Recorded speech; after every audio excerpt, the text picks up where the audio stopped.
दोस्तों आज के इस वीडियो में हम ये बताएंगे कि पोस्टमार्टम क्यों और कैसे किया जाता है, या फिर क्या हर मरने वाले इंसान का पोस्टमार्टम जरूरी होता है। दोस्तों फिल्मों से लेकर अखबारों तक और न्यूज चैनल्स तक में आपने पोस्टमार्टम शब्द कई बार सुना होगा।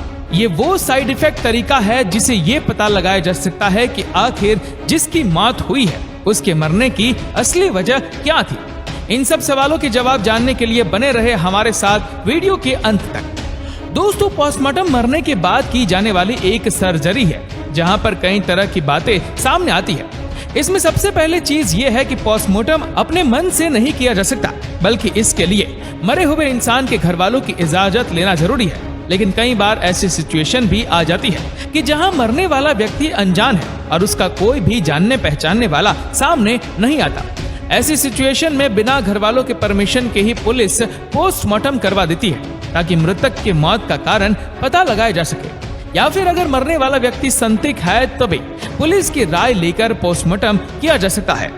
अब दोस्तों एक बात क्लियर कर दे, किसी की नॉर्मल डेथ होने पर अक्सर परिवार वाले उसके शव का पोस्टमार्टम नहीं करवाते, क्योंकि उन्हें पता होता है कि मौत किस वजह से हुई है। मान लीजिए कि कोई व्यक्ति कई दिनों से कैंसर से पीड़ित है और घर पर इसका इलाज चल रहा है, लेकिन वो इलाज के दौरान मर जाता है, तो ऐसी सिचुएशन में पोस्टमार्टम की कोई जरूरत नहीं होती, क्योंकि सभी को पता है कि मरने वाला व्यक्ति कैंसर से मरा है। जबकि मौत संदिग्ध हालातों में, या फिर ये लगे कि ये सुसाइड है या फिर इसके पीछे कोई क्रिमिनल कॉन्स्पिरेसी हो सकता है, तो ऐसी सिचुएशन में जब मरने वाले व्यक्ति के मौत का कारण जानना हो तब शरीर का पोस्टमार्टम किया जाता है, और कई एक्सीडेंटल केस में भी ये जरूरी होता है। चलिए अब हमने ये तो जान लिया कि पोस्टमार्टम किस सिचुएशन में किया जाता है। अब बात करते हैं कि ये कैसे होता है। आपको बता दें कि पोस्टमार्टम करने में कई तरह की मुश्किलें सामने आती है, जैसे कि ये जरूरी नहीं कि हर बार बॉडी आपको ठीक कंडीशन में ही मिले। कहने का मतलब ये है कि ऐसा भी हो सकता है कि जिस डेथ बॉडी का पोस्टमार्टम करना है उसकी मौत किसी भयानक एक्सीडेंट से हुई हो, जिसके चलते बॉडी को ढंग से एनालाइज करना मुश्किल है, क्योंकि उसके बॉडी पार्ट्स इधर उधर बिखरे हुए हो सकते हैं। वहीं अगर बॉडी को पूरी तरह से एनालाइज करने के बाद भी ये समझ ना आए कि मौत का कारण क्या था, तो इससे अनडिटरमाइंड घोषित कर दिया जाता है। पोस्टमार्टम ज्यादातर मौत के 2 से 3 दिनों के अंदर ही हो जाना चाहिए, नहीं तो उसके बाद बॉडी डिकम्पोज होना शुरू हो जाती है और उस पर ऑपरेट करना और भी ज्यादा मुश्किल होता जाता है।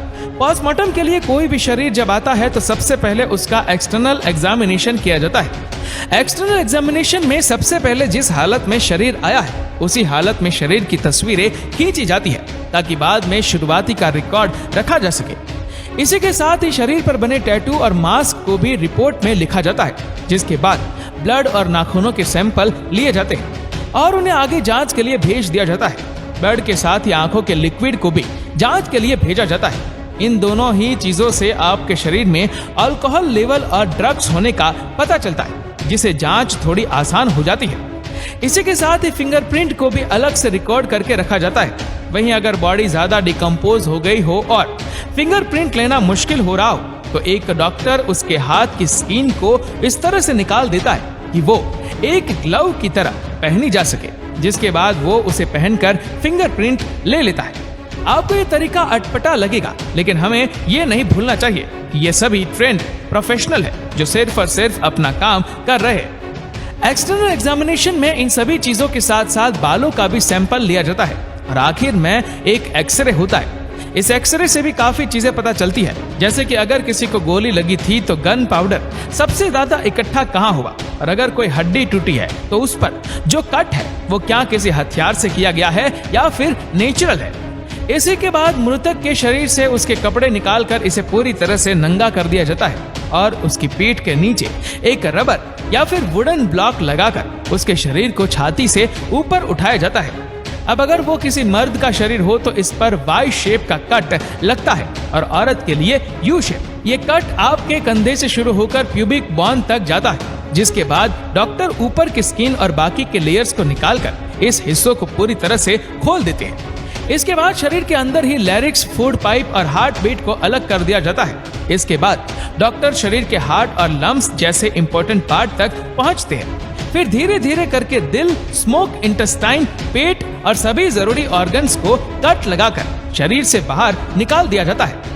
बता दें कि पोस्टमार्टम की प्रक्रिया हाथों और पैरों को तब तक खोल कर नहीं देखा जाता जब तक कि बिल्कुल जरूरी ना हो।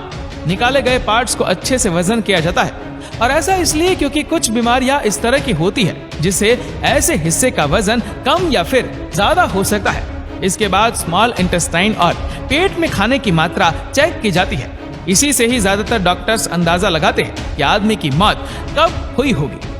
इसके बाद बाकी के निकाले गए पार्ट के टिश्यू के सैंपल को भी टेस्टिंग के लिए भेज दिया जाता है। अब बारी आती है दिमाग की। दिमाग को भी शरीर से सिर्फ अलग तब किया जाता है जब ये बहुत ज्यादा जरूरी हो। ऐसा होने पर रबर ब्लॉक को पीठ से हटाकर एक तकिए की तरह सर के नीचे रख दिया जाता है और शरीर के एक कान से दूसरे कान तक माथे पर एक बड़ा सा कट लगाया जाता है जिससे ऊपर की स्किन उतर जाए।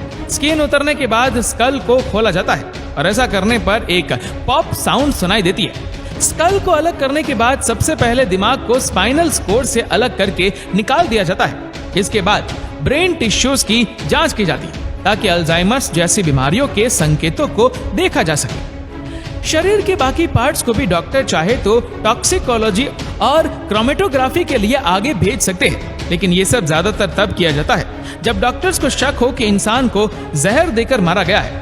इस तरह के टेस्ट पूरे होने के बाद शरीर के निकाले गए बाकी अंगों के साथ क्या करना है ये डॉक्टर पर निर्भर करता है।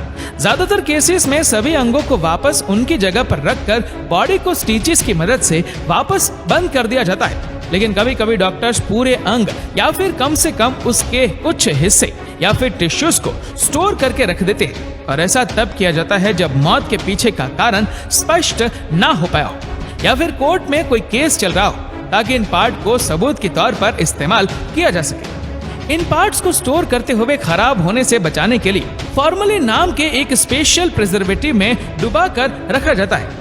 दोस्तों, यूं तो पोस्टमार्टम मौत की वजह जानने के लिए मेडिकल साइंस का एक बेहतरीन टूल है, लेकिन हाल ही की कुछ सालों में देखा गया है कि भारत समेत दुनिया के कई देशों में ज्यादा से ज्यादा लोग अब शरीर का पोस्टमार्टम नहीं होने देते, जिसके मुख्य रूप से 2 कारण हैं। पहला कारण बहुत ही सिंपल है कि कभी कभी परिवार वाले नहीं चाहते कि उनके परिजन के मृत शरीर के साथ किसी भी तरह की छेड़छाड़ की जाए। साथ ही पोस्टमार्टम की वजह से होने वाले अंतिम संस्कार में भी देर होती है। वहीं अगर किसी को कोर्ट ने किसी शरीर के लिए पोस्टमार्टम का ऑर्डर नहीं दिया हो तो परिवार के लोग ऐसी घड़ी में ये डिले पोस्टमार्टम का अलग से खर्चा नहीं चाहते, जिस कारण पोस्टमार्टम दुनिया भर में अब कम पॉपुलर होता जा रहा है। इसकी दूसरी वजह यह है कि मेडिकल फ्रेटर्निटी के कई एक्सपर्ट ये मानते हैं कि पोस्टमार्टम अब एक पुराना प्रोसीजर हो चुका है, और हाल के दौर में मेडिकल साइंस ने इतनी तरक्की कर ली है कि अब पोस्टमार्टम किए बगैर ज्यादातर मौतों की वजह का पता लगाया जा सकता है, जिस वजह से अधिकतर केसेस में इसकी कोई जरूरत ही नहीं। एक्सपर्ट के मुताबिक पोस्टमार्टम को अब एक आखिरी विकल्प के तौर पर ही देखा जाना चाहिए, ना कि पहले। दोस्तों, हम उम्मीद करते हैं कि आपके पोस्टमार्टम से जुड़ी सभी डाउट क्लियर हो गए होंगे। आज की वीडियो आपको कैसी लगी हमें कमेंट करके जरूर बताएगा, और वीडियो अच्छा लगा हो तो लाइक और शेयर करना ना भूलें। ऐसे ही और भी फैक्ट वीडियो को देखने के लिए फॉलो करें हमारे पेज को और सब्सक्राइब करें हमारे यूट्यूब चैनल को, जिसके लिंक हमने नीचे कमेंट सेक्शन में दे रखी है। धन्यवाद।